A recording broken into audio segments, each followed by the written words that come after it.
My name's Austin. This is the Mopar Garage, and we build cool stuff in here.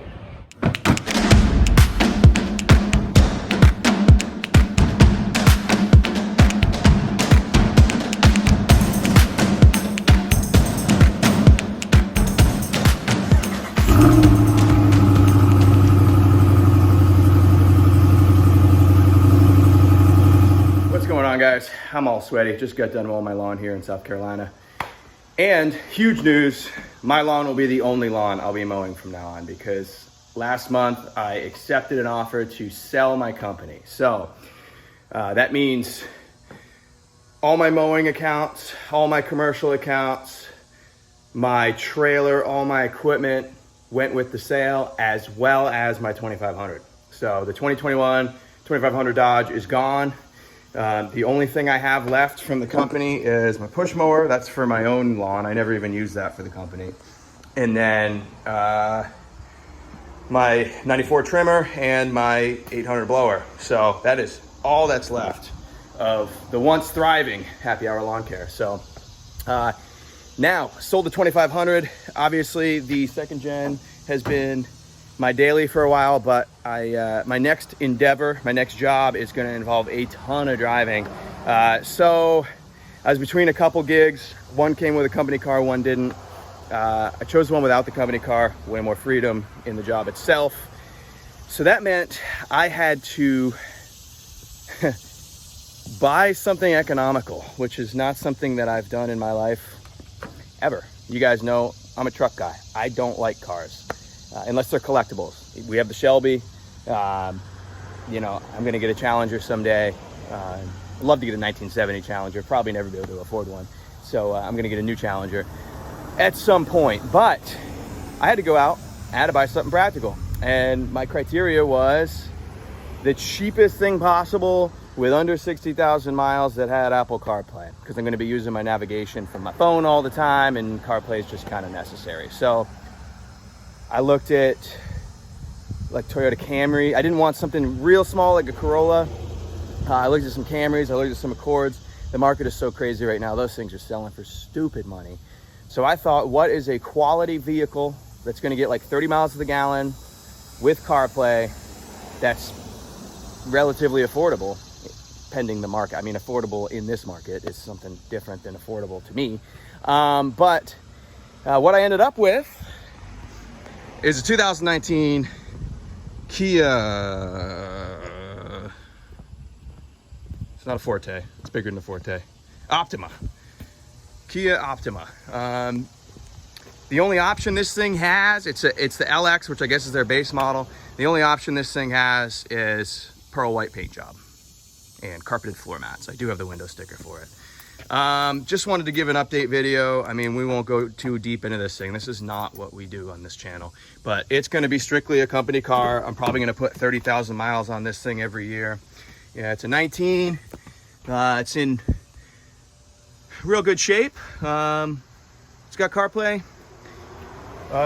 It gets like 35 miles a gallon on the highway. It's got a 2.4 in it, 2.4 4-cylinder, twin cam. That pearl white, I don't know if you can tell on camera. It is a cool color. I don't know if it'll show up on camera, probably not. But we all know pearl white's cool. So pop the hood up.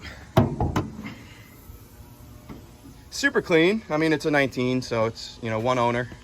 It's got this GDI 2.4 in it, which from all accounts is a pretty good motor. It goes okay. It's got like 180 something horse, considering the fuel mileage it gets. Can't be too upset about it. This thing, it is what it is, man. You won't probably ever see this on the channel again, but I needed to at least do a update video. It's got alloy wheels. Apparently that they just come with that. That's not an option.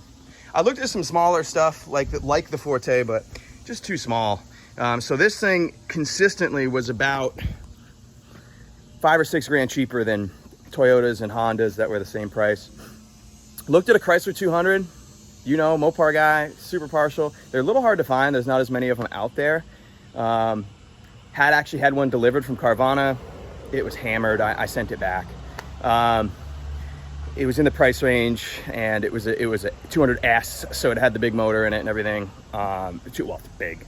3.6, which is fast in that car. It's like 300 horse. And it was just hammered. So I sent it back, couldn't find another one on short notice. So we went the Kia route. Yeah, I mean, it'll do the job. It's just going to be strictly a company car. Again, my daily is still the second gen. On the subject of the second gen, we had a steering box blow right out of this thing. You can see the seal is actually blown right out of it. All the fluid dumped out. I was on my way home from the hardware store. So we got to put a steering box in this thing. Now, that's really not that big of a bummer at all, because you guys know how loose that steering is on those second gens. I was gonna put a redhead steering box in the thing anyway. Redhead boxes are super tight in comparison to what's in these things. Should tighten up that steering real nice and be more reliable. Comes with a nice warranty and they look good. So we're gonna order a redhead steering box. By the time this video goes up, it may have been ordered already. And we do have to put a redhead steering box in the 1500. And then because I'm gonna be driving it a lot, might do wheels and tires soon too. I keep saying that, but I'm just so cheap when it comes to my daily drivers. It's also still needs its first ever wash. So the Shelby, again, sorry guys, I've been so busy. I know, again, I keep saying we're gonna work on the Shelby. I've been so busy with the change in you know, employment and all that, selling the company.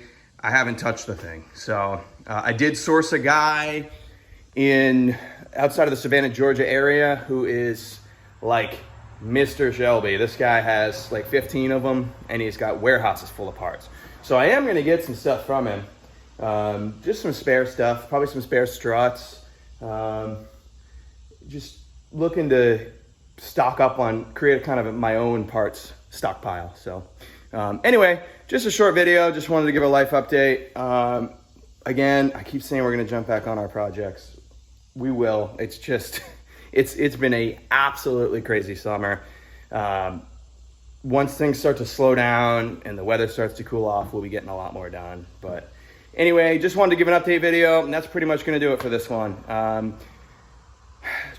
Growth of the channel is a lot slower than it was when I was posting real consistently, but still pretty darn good. So like the video, subscribe to the channel, and comment down below a time that you had to buy a vehicle that you didn't want, but you needed it for practicality purposes. For me, this is like the first time I've ever had to do it. Anyway, we'll see who makes it that far in the video, and we'll see you guys on the next one.